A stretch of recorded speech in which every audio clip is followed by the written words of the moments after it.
This is Bob Roark with Business Leaders Podcast. And this afternoon, we have Jaime Zawmon. She is the founder and president of Titan CEO. And our guest today is Stuart Smith. He's the CEO of Buehler Companies. Welcome, Jaime. Welcome, Stuart. Thank you. Thank you. Well, we're going to jump straight into it. Stuart, if you would, tell us about your business and who you serve. So the name of my company is Buehler Moving and Storage, and we're an agent for Mayflower Van Lines. And then we also have Alliance Relocation that's an agent for United Van Lines. And then about 10 years ago, we bought Student Movers, and that's our local moving company. And so we bought that because people had the perception that we were just the big trucks. And so they skipped over us for small little moves. And in essence, we do all those. But we bought Student Movers to give people the perception that that's what they wanted was something for a smaller move, and so that's been a great acquisition. And so we do local household goods, we do interstate, we do international. We have about 500,000 square feet of storage space between all 4 locations. We do a tremendous amount of office moving and commercial business has turned into about 60% of our revenue now. We do hotel renovations. We also have gotten into battery work where we go to different cell sites from El Paso all the way to South Dakota, and we replace cell site batteries from A to Z. We climb to the top of the mountains. We go to deserts. It's crazy some of the places we've been to change cell site batteries. And we do Girl Scout cookies. We're the largest distributor in the United States for Girl Scout cookies. That's kind of a cool little thing. In fact, they're coming into our warehouse right now. We'll end up getting about 72 truckloads of cookies, about 270,000 cases. So it's a lot of cookies, and we deliver those out in early February. We do designer work, so designers will ship all kinds of furniture in, and then we'll deliver them out to homes and resort places, and we'll set up everything from A to Z with the houses. We do work for a big home builder that we go around and set up all their model homes, and so we've tried to be very diverse. Probably my favorite thing we do is the office moving, because it's just a great piece of business, and you can do a lot of different things quickly. So, wow. I love the Girl Scout cookies. That's so exciting. It's kind of fun. That is kind of fun. Well, I'm so excited to have you here, Stuart, as a 2020 Titan 100. It's no surprise that you have made this list. And for those of you that are listening and or watching, Stuart was recognized as one of Colorado's top 100 CEOs and C-level executives in Colorado. The book that features 100 titans of industry. And so as we kick off this podcast, one of the things I always like to ask every titan that we interview in this series is what characteristics that they believe it takes to be considered a titan of industry. Yeah, there's a lot of different characteristics I think that it takes to be a titan. And one of it is I think you have to really have culture in your company. I think the number one most important thing in running a business is cash flow, but number 2 is culture. And if you don't have a great culture, or a culture of bringing your people together in a cohesive form, you're shot in the foot. And let me tell you, it's hard, because it's like herding cats, and everybody has different opinions on how it works. But the main thing is, if you, as the leader of the company, don't recognize your people and make them feel like they're part of something special, you don't ever have anything cohesive. And so we really take our culture very, very seriously. We kind of live our company through our cultural structure through a book called The Energy Bus. And John Gordon's the author. Got to hear him speak in a very private setting, and it changed my life. It changed a bunch of our employees' lives. Quick little story about that. We'd everybody read it, and one of our employees came up and said, "Hey, Stuart, this is a great book and it's really impressed me and I love what you're doing, but you're not living it." And I said, "What do you mean?" And she said, "Well, we have an energy vampire in the office here and you're not doing anything about it." So we had to step back and look at what we were doing. And I went and said something to that person's manager. And he said, "Stuart, you can't let that person go. They've been here 15 years and they know everything about the company and about what we do." And I go, "We've got to make a change or we're not going to be who we say we are." So after a bunch of consternation and going back and forth, we let her go, and the attitude of the whole company changed. We just had a similar situation like that happen out in our warehouse. And so if you have everybody rowing together in the same direction, you can take that boat anywhere. So we also have our core values that we live by. And so, but culture to me is paramount in making a company successful. And people, it's gotten to be such a buzzword, but it is so true. If you don't have people that want to be part of what you are, then you've got nothing. And so you got to make people believe that you're doing the right thing and that you care about them and that you're trying to do something bigger. Excellent. I love that. You're the first Titan that we've interviewed that has really talked about the culture and cash. So the C and the C, as I'll put it. Well, they're both paramount to success. And, if you don't have cash flow, you can have all the receivables and all the profit on the paper and you got nothing. So you got to have cash flow so you can pay your employees, you can make your payable runs and pay your bills. And so that's paramount. But after that, it's culture. And so, and I think we've got people that really understand that now. Before we segue into your journey, how you got from there to here, when you get an additional business add-on and you come into it day one, what do you think about in transferring or instilling the culture that you have elsewhere into the new location? What do you do? Oh, so when we expand to a new location, Mm-hmm. the first thing we do is we take our management team to the new place that we've done in the past, and we sit down and talk to everybody and find out what their needs and what their wants are and what's important to them, what's going to make them feel like they're part of what we are. Find out what they need to help the branch be more successful. Where do they feel like the previous ownership group let them down? How do we improve on that? And then we try and do things that make people feel special. And so a lot of it is point-to-point contact in person. That's what's problem today that's my perception of what's going to change culture today with all the pandemic. I think we're going to see a pendulum swing to where people are working out of their house more and more, but it's going to go back the other way because culture is going to suffer. And so we work on that when we buy a new location or when we grow or we do anything. We try and stay in touch with people. And I think it's important for the owner or the CEO to be visible. You got to be visible. I feel like you got to manage by walking around. You got to I don't care who you are. None of us are that important. And so humility is so important. And you got to let people know that you appreciate them as a leader. We bought a new building 4 years ago now, and it's my pride and joy as an owner. It's the Taj Mahal for what we do. It's 330,000 square foot building, and I asked all the ladies in the office. I said, "Hey, what's important to you in our new location?"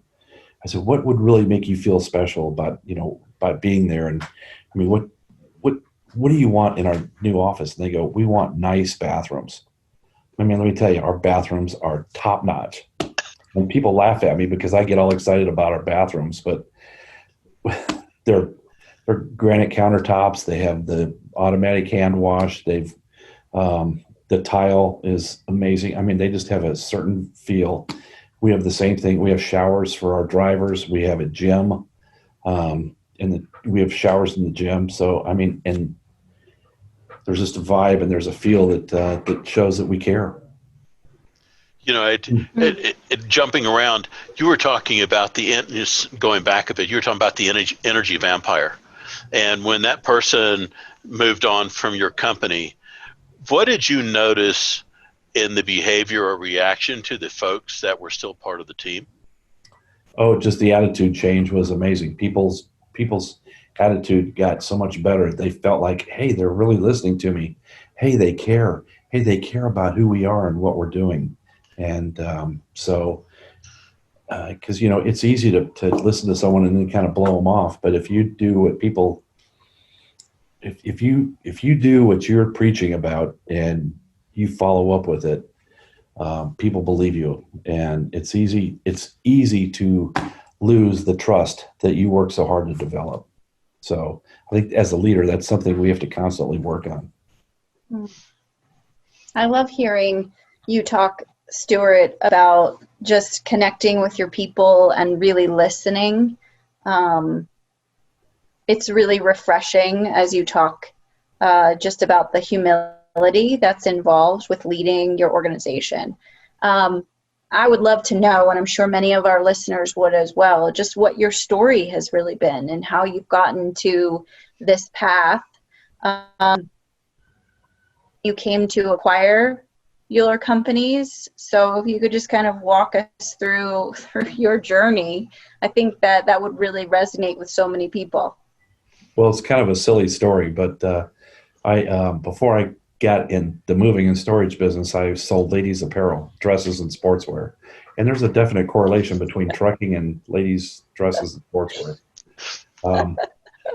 So I don't know what it is yet. I'm still trying to figure it out. I mean, I used to work with beautiful women, and now I work with truck drivers. I think I'm the crazy one. But anyway, it's a good match. It's a good match. There's a match, yeah.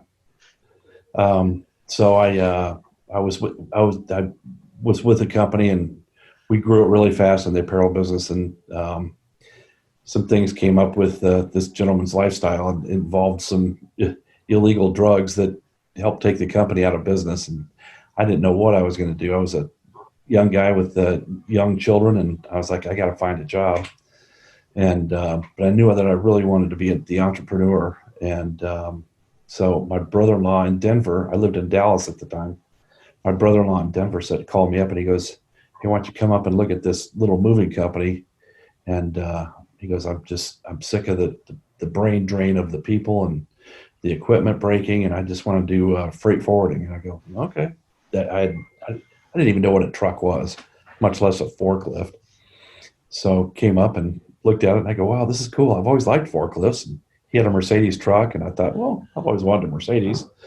So he had a partner, and I took a dive and bought my brother-in-law out. And then it was a different company. It wasn't Buehler at the time. It was another company. And so we played a lot of cards back then, on weekends with the boys. And someone said, hey, at one of the card games, they said, hey, Buehler Mayflower's for sale. And I told my partner at the time, I said, Steve, that's our ticket to grow. And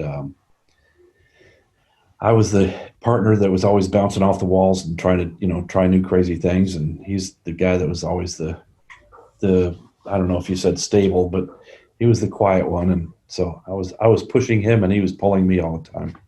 So anyway, I went and looked at Buehler, and I said, hey, I want to put this deal together. And so it took 6 months, and there was a lot of issues with it and a lot of negative equity in the balance sheet. And I got a bank to buy off on it because there was off balance sheet equity. And so anyway, 28 years ago, we made the deal happen. And so I had a partner at the time. So we bought it together, and then I bought him out a year and a half later. And then I bought our Fort Worth location. And then we bought a branch in Colorado Springs that was non-branded. And then we bought United agencies in Fort Worth and Denver. Then we bought new warehouses in Fort Worth and a new one in Denver. Then we bought Colorado Springs. And then we bought Student Movers. And then lastly, we bought Albuquerque. So when I bought the company, it was doing about $1.2 million. And last year we did about $34 million. So. Wow. So and it's, in the moving business, I mean, it's a tough business because there's a lot of moving parts. I mean, there's a lot of expense. I mean, people say it's expensive to move, but you got to pay all the work comp and the insurance on trucks and the health insurance, and it's a thin margin business. So, but the cool thing is, I mean, when we bought the company, we had about 40 employees, and our high watermark was 300. Right now we're at about 225, and so we provide a nice living for about 225 families. That's, when you start thinking about it, that's kind of it's very humbling because, I mean, you're responsible for those people. So I don't take that lightly. Wow. Well, you've certainly got it dialed in terms of how to acquire and build culture and acquire again and continue with the culture. I mean, we heard you talk about it earlier, but so many people only dream about acquiring organizations to continue to grow and further their mission, and you've done it successfully so many times. I would be curious to know, Bob, I'm sure you're wondering this too, is there any sort of advice that you might be able to offer to a CEO looking to make multiple acquisitions as you did? What's one piece of advice or secret sauce? Well, I don't know that there's a secret sauce. Some of it's being risk averse. My CFO is always like, no. When we bought our Albuquerque office, he and I went down and looked at it, and we were leaving, and we were driving to actually our Fort Worth office, and I said, so what do you think? And he goes, whew, I see a lot of problems there. He went through the list, and he goes, what do you think? And I said, I see opportunities. And so we bought Albuquerque, and then he goes, hey, why don't we just stay in the place that we're at? Because it was really not a nice location. It was just a dump. And I said, okay. He goes, why don't we stay there for a year just to make sure we're good? Well, 2 months later, I bought another warehouse there. So I was like, no, we got to have a nice warehouse. But I guess my advice is the way I look at every purchase is any business deal, whether it's a car or buying a business or anything, I always say, what's the very worst that can happen? And once I figure out what that is, and once I come to grips that I can live with whatever that is, then I realize, go for it. If I'm comfortable with it, then anything above that is good. So interesting. It's kind of my own little, I guess that's my secret sauce. It's simple. I mean, it's not anything. We're not building rockets, so. I think about risk management. What fascinated me, I'm going back to, now I'm envisioning this workout gym, showers, and fancy bathroom that went into this. Yeah, I'm now stuck in the bathroom.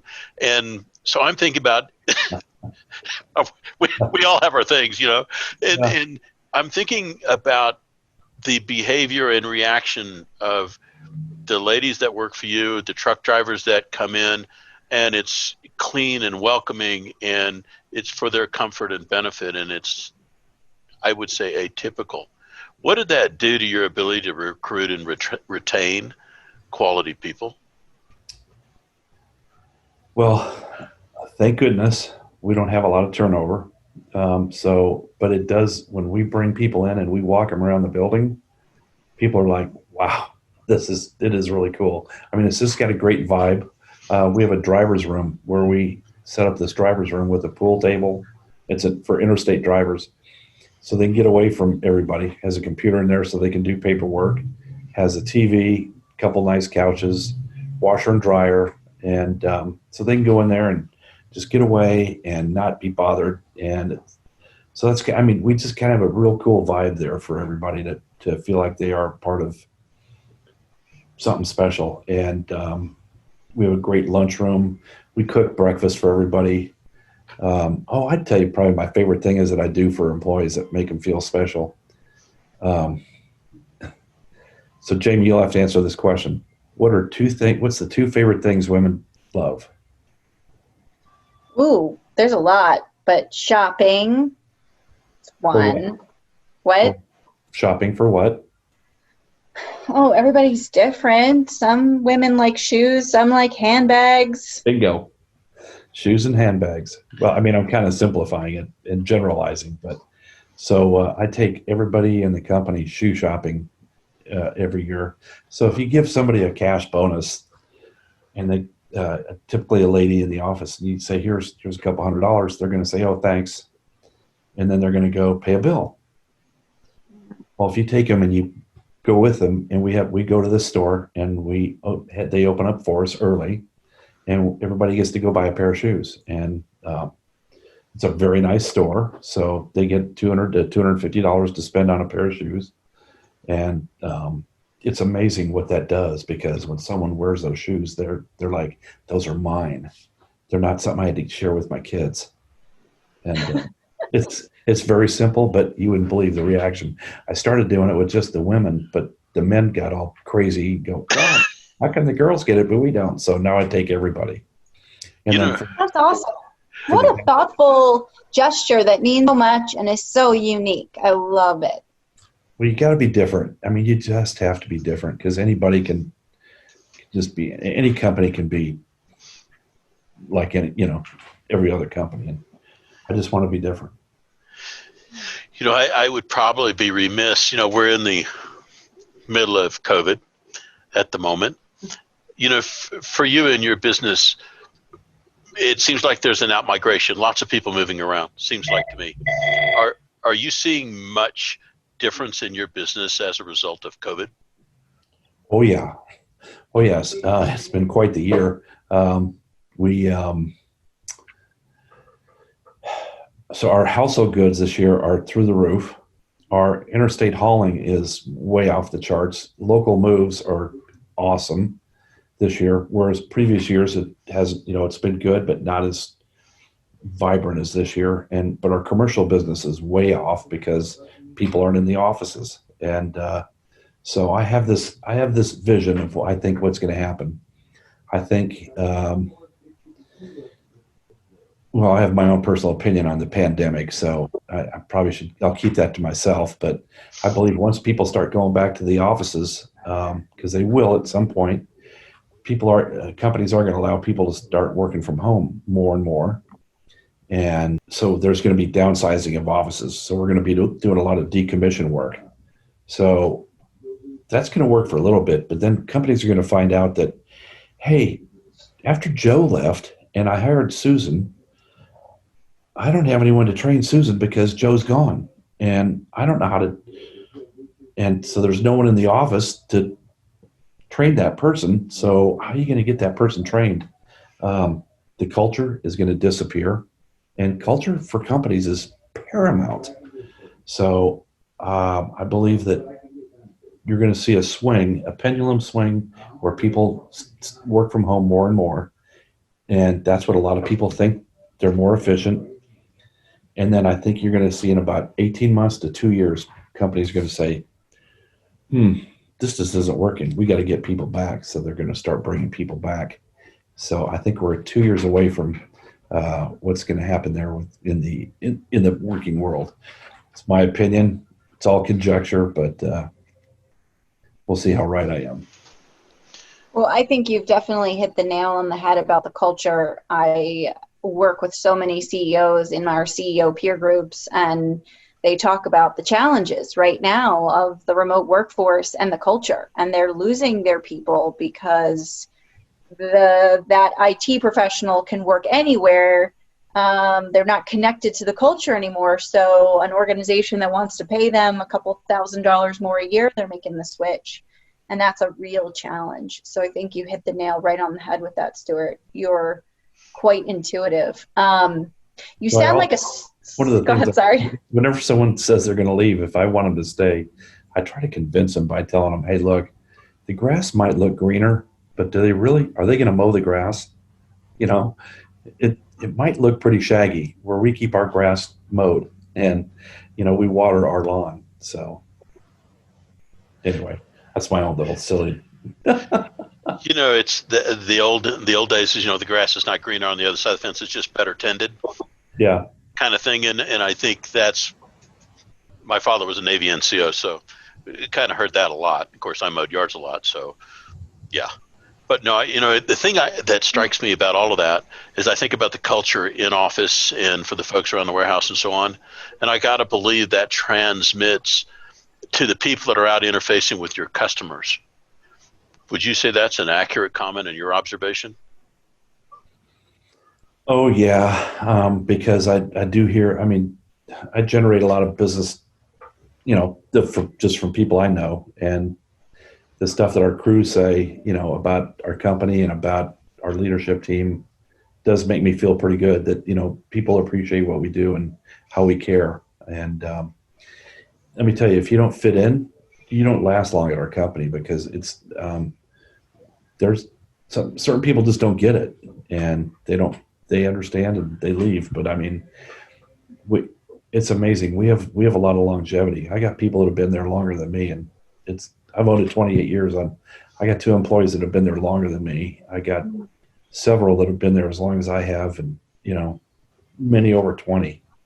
And so it's a very comfortable feeling knowing that we have people that really care.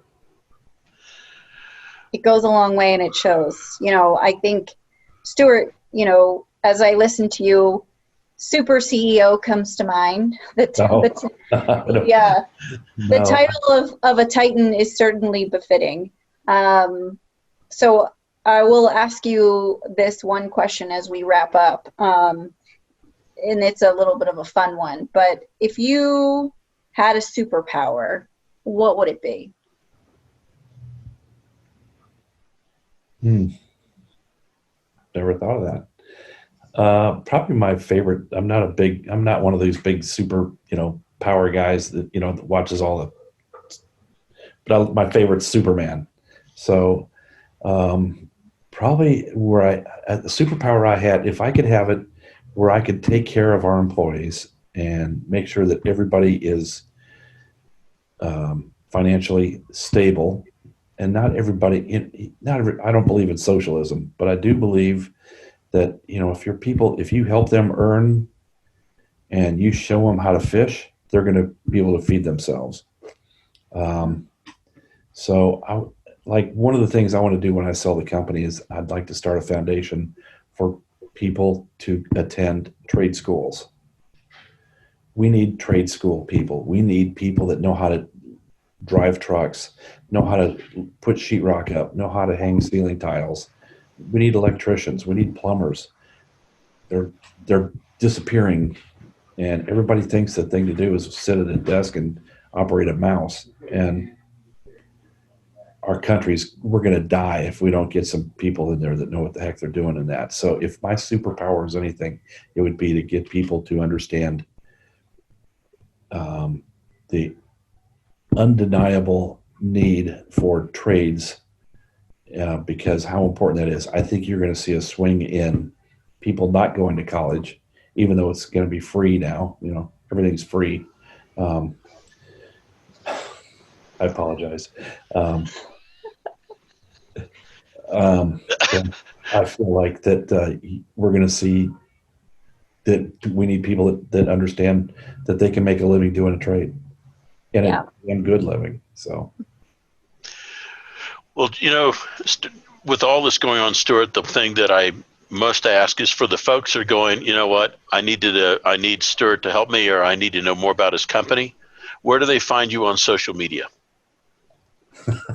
So I'm on LinkedIn, and I just got on Facebook. So because our CIO, our information gentleman said, dude, you got to get on Facebook. You can see what, because there's movers forums and there's all this. So he goes, you got to see what people are saying. So I bumble my way around Facebook, but it's interesting. And but I'm on LinkedIn and Facebook.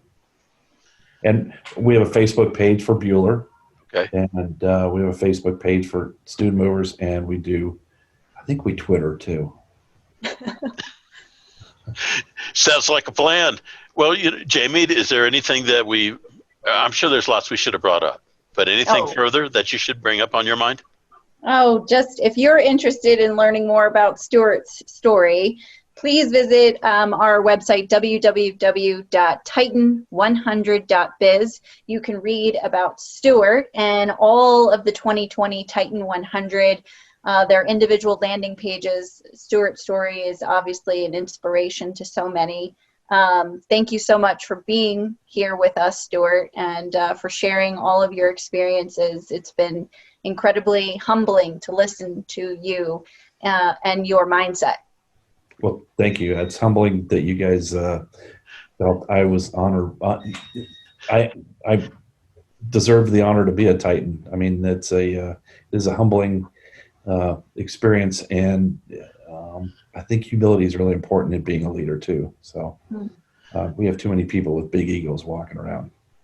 Stuart, it's been a joy. I just think about doing the right thing for your folks that help contribute to the success of your company, and I think that's a universal message that's ignored often. And so, just impressed. So thanks so much for your time. And Jamie, I think we'll call it good. Yeah, thanks everyone. Thank you.